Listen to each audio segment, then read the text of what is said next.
Welcome to Not Milk Never Milk. Subscribe if you're lactose intolerant. In this video, I will explain how to remove an Audi radio. First, gather your essential tools. You'll need a set of specific radio removal keys, often found online or at auto parts stores.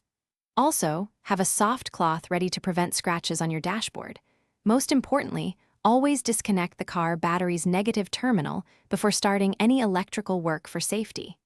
This simple step protects both you and your vehicle's electronics. Once prepared, locate the 4 small slots on your Audi radio's faceplate. Carefully insert the radio removal keys into these slots. Push each key firmly until you feel or hear a distinct click.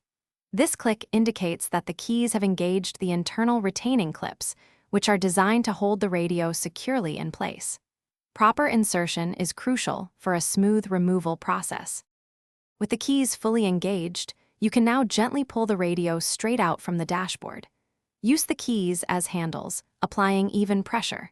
It's important to avoid any excessive force or twisting, as this could damage the surrounding trim or the radio itself.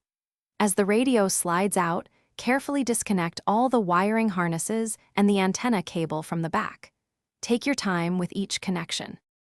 After removing the radio, take a moment to inspect the cavity behind it. Check for any loose wires, debris, or anything that might interfere with a new installation. Once you're satisfied, you can reconnect the car battery's negative terminal. Remember to check the description for a link to Little Tree's black ice and other great deals.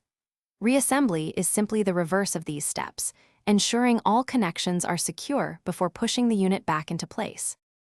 Thanks for watching. If this was helpful, leave a like and consider subscribing. See you next time.